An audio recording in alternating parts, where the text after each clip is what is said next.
Bismillahirrahmanirrahim. Alhamdulillahi rabbil alamin. Allahumma salli wa sallim ala sayyidina Muhammadin wa ala ali sayyidina Muhammadin. Qala al-muallifu al-imam Jalaluddin Muhammad Jalaluddin bin Muhammad bin Ahmad al-Mahalli. Wa qala al-imam Jalaluddin Abdurrahman bin Abu Bakar As-Sayuti fi kitabihima Tafsirul Jalalain rahimahumallahu ta'ala.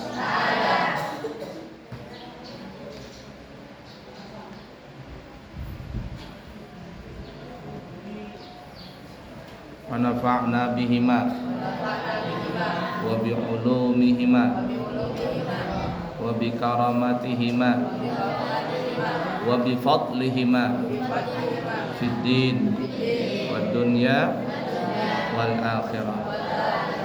Amma ba'd. Buka halaman 1378. Surah Al-Asr.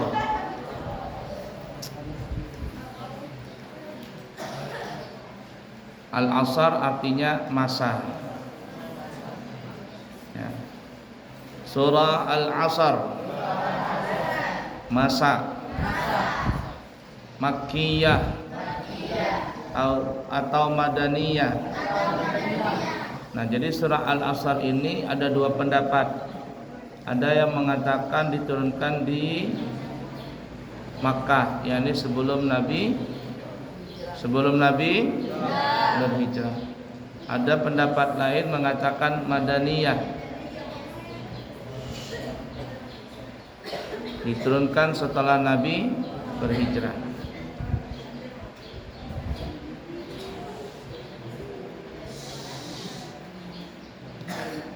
Memiliki 3 ayat. Turun sesudah surah Al-Insyirah. Apa Al-Insyirah? Alam nash. A'udzu billahi minasy syaithanir rajim.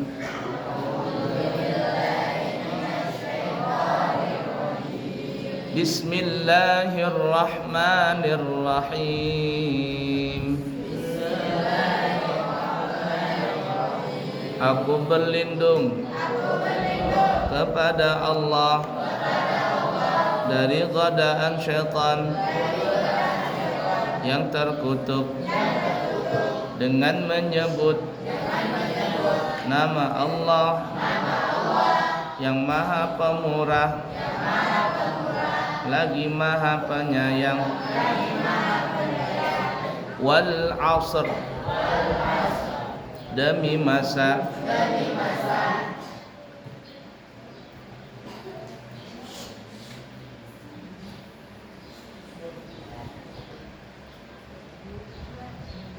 Tafsirannya ya, demi terjemahnya demi masa atau zaman atau waktu yang dimulai dari tergelincirnya matahari hingga terbenamnya. Maksudnya adalah waktu salat asar. Kenapa Allah bersumpah dengan waktu asar ini? Karena waktu asar yang di sini dikatakan lebih spesifik lagi adalah salat asar adalah salat yang susah untuk dikerjakan, terutama bagi orang-orang Orang-orang munafik. Orang munafik itu paling berat mengerjakan, salah satu salat yang paling berat untuk dikerjakan adalah salat asar.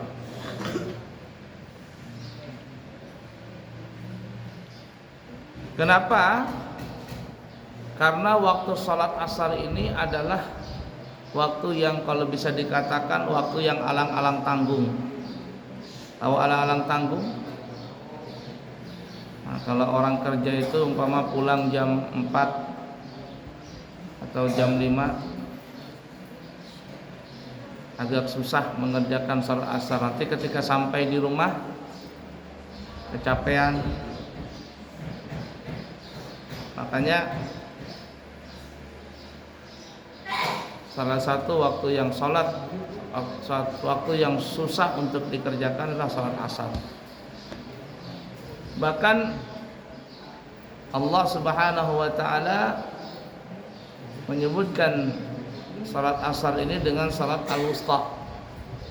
Hafizu 'alas salawati was salatil wusta.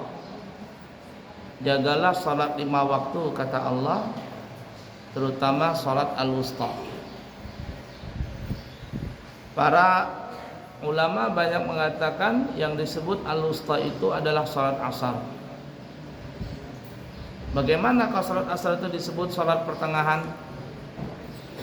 Jadi begini ya, perhatikan ini. Filosofinya begini. Ini salat zuhur, yang kelingking ini kelingking. Salat zuhur.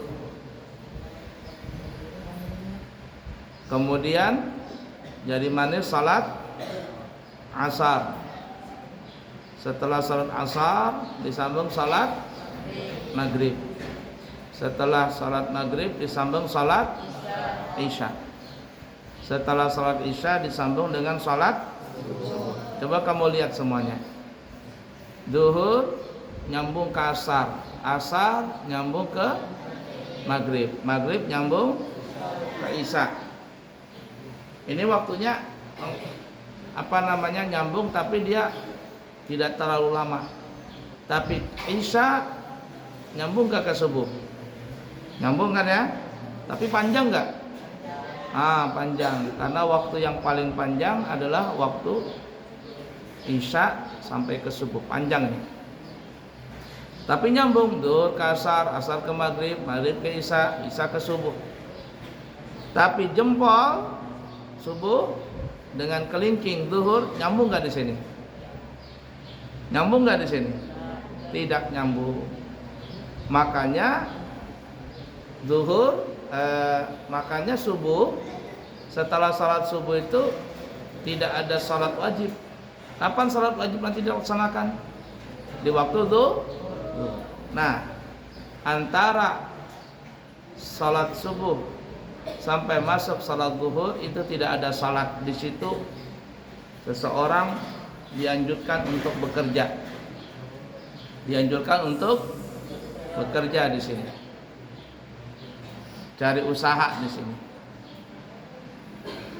Tapi supaya jangan terlalu kosong di waktu subuh dengan zuhur ini, supaya ingat dengan Allah Ta'ala, maka dianjurkan untuk melaksanakan salat duha. Supaya apa?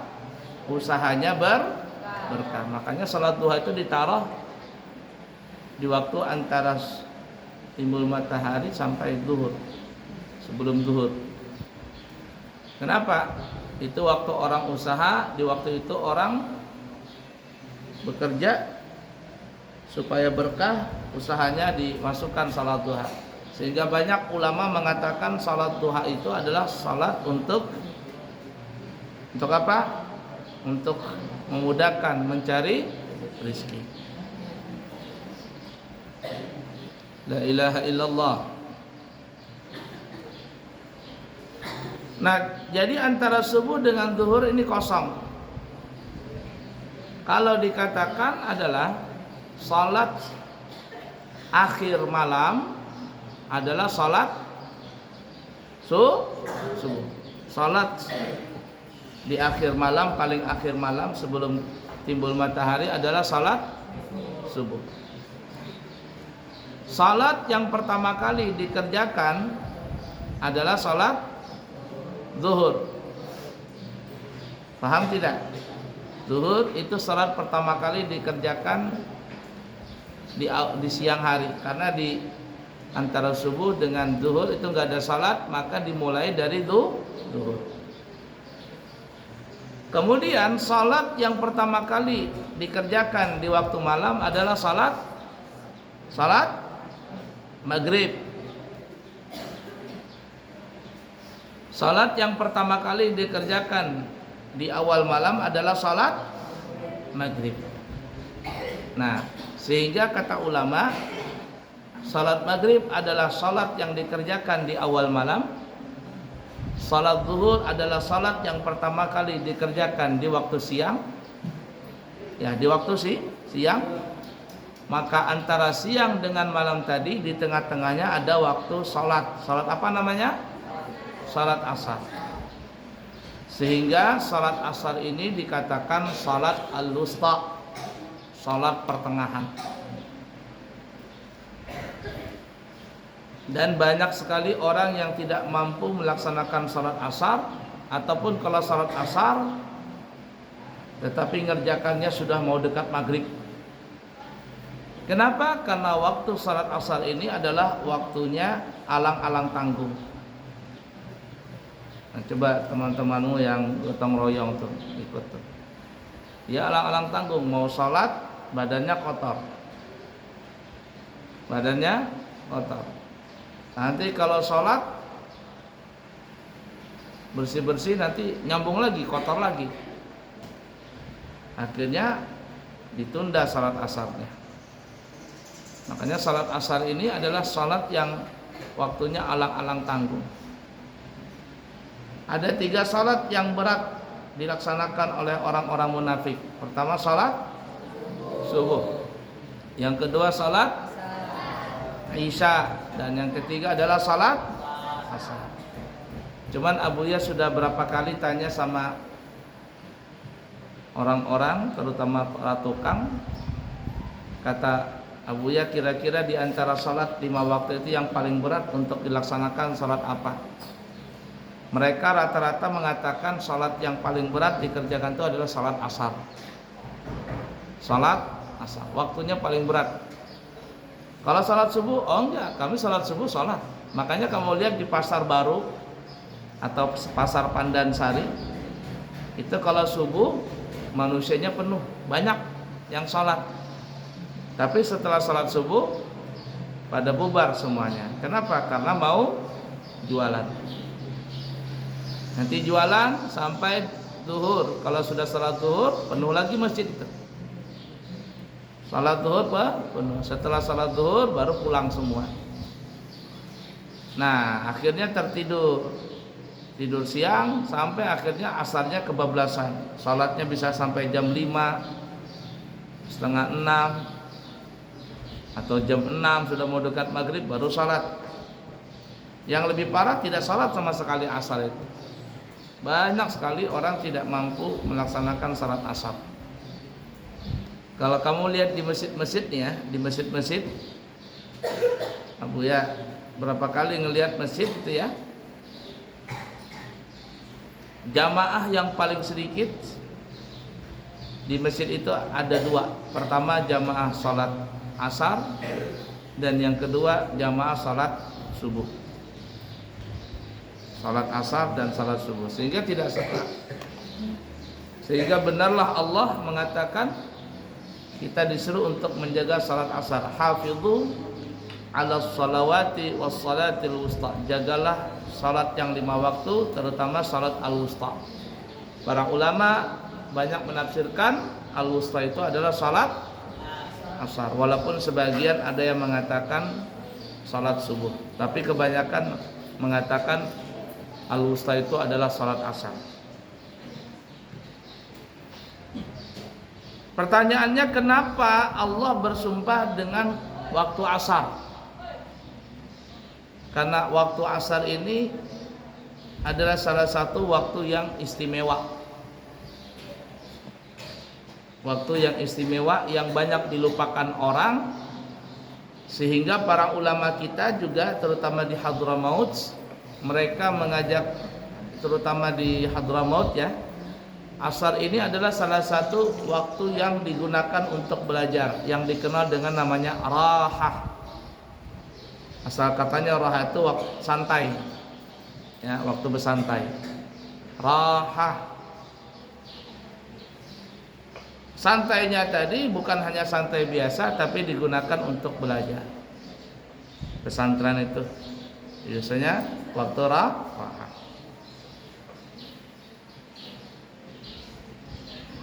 Demi masa. Nah, ya. Lanjut ya. Innal insana lafi khusr. 1 2 3. Innal insana lafi khusr. Sesungguhnya manusia itu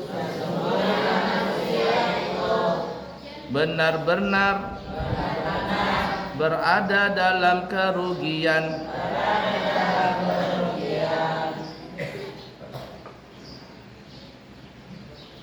Nah, manusia ini yang dimaksud adalah jenis manusia kita ini.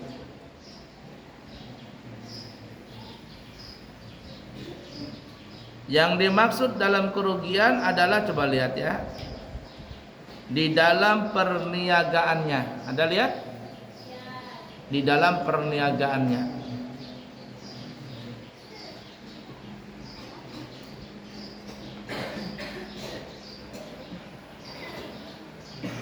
Perniagaan bisa jadi perniagaan dunia atau perniagaan akhirat. Nah, jadi waktu asar ini banyak orang yang lalai, orang yang rugi. Orang yang lalai, orang yang rugi. Karena ada juga orang yang tidak memanfaatkan waktu asar. Kalau urusan dunia, banyak orang di waktu asar ini sudah mulai jualan sore. Ya, pasar sore kan, makanya ada pasar sore. Tapi kalau urusan akhirat ada yang rugi. Apa arti rugi? Orangnya tidak mau salat asar. Jadi manusia rugi di waktu asar tadi. Di dalam perniagaan, ada perniagaan dunia atau perniagaan akhirat. Kecuali ada 4 yang tidak rugi. Kita lihat ada 4 yang tidak rugi. Illal ladzina amanu. 1 2 3. Illal. Nah, 1 ya. Wa amilus salihati. Wa tawassaw bil haqq. Wa tawassaw bis sabr. Ada 4 yang tidak rugi. Tadi kan kata Allah manusia rugi. Tapi ada 4 orang yang tidak rugi, terutama di waktu asar tadi. Kecuali orang-orang yang beriman. Pertama orang beriman dulu, nggak rugi. Dan orang yang mengerjakan amal soleh, nah ini nggak rugi. Cuman orang beriman dan beramal soleh ini mesti gabung. Walaupun dia 2, tapi sebenarnya bergabung. Kenapa? Karena kalau orang cuman beriman, tidak beramal soleh, tidak sempurna. Kamu orang Islam? Iya orang Islam. Percaya ada Allah? Iya percaya. Tapi sholat? Enggak. Dia cuma beriman tapi tidak beramal, rugi. Atau ada orang beramal soleh, kamu sedekah? Iya sedekah. Suka nyumbang? Suka nyumbang. Tapi kamu orang Islam? Enggak katanya. Ada orang seperti itu. La ilaha illallah.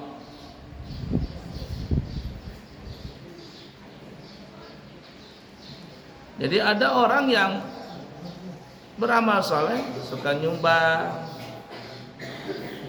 suka bantu orang, tapi dia tidak beriman kepada Allah. maka belum sempurna. Makanya mestinya dua syarat tadi, beriman dan beramal saleh.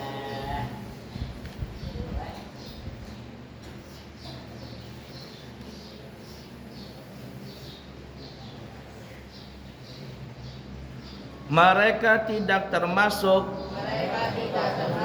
orang-orang yang merugi di dalam perniagaannya, jadi amal, iman dan beramal saleh. Kemudian yang ketiga, watawasau, dan nasihat menasehati. Nasihat menasihati artinya sebagian di antara mereka menasehati sebagian yang lainnya. Itu yang baik, nasihati. Kalau ada temannya salah, salah kamu, tidak boleh melakukan itu. Ada temannya ngomong kasar, nggak boleh, kamu itu kan perempuan, nggak boleh ngomong seperti itu. Kamu kan santri, masa santri ngomong kasar, ngomong jorok? Nggak boleh, nggak pantas. Itu teman yang baik. Itu nggak rugi orang seperti itu. Tapi kalau ada temannya suka membuli, suka mengejek, suka mencaci, maka orang yang seperti itu orang yang rugi. Kebalikan daripada watawasau bil haq, bukan menasihati orang berbuat baik, tapi malah membuat rusuh di antara orang-orang. Bil haqqi, supaya menaati kebenaran, yaitu iman. Nah, jadi kalau kamu punya teman suka nasihatin kamu, kalau dalam salah dinasihatinya, maka teman itu baik. Teman yang baik itu adalah teman yang suka mengajak kebaikan, mengajak kebenaran. Bukan teman yang suka membenarkan apa yang kau kerjakan. Beda itu ya. Kalau teman ngajak kebaikan, ngajak kebenaran, itu teman baik. Teman yang jelek itu adalah selalu membenarkan. Kamu berbuat salah, dibenarkannya. Salah nih, malah didukungnya berbuat salah tadi. Itu teman jahat itu. Teman yang jahat seperti itu, mendukung dalam perbuatan yang jelek. Watawasau bis sabr, dan nasihat menasehati dengan kesabaran. Nah, jadi kalau temannya lagi ada masalah, sabar ya. Temannya lagi sedih, diajak sabar, diajak gembira. Nah, seperti itu teman yang baik. Yaitu di dalam menjalankan amal,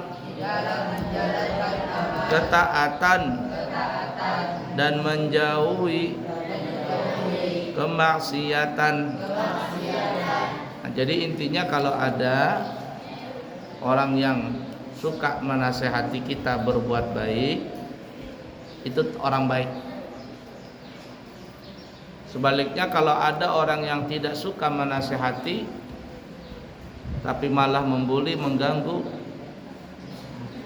atau mendukung dalam perbuatan yang jahat, maka orang seperti itu jangan ditemani, karena orang seperti itu akan membawa masuk ke dalam neraka. Ya.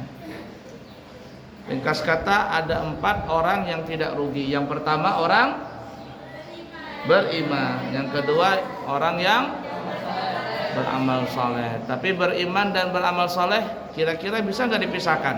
Tidak. Nggak bisa. Mesti bergabung.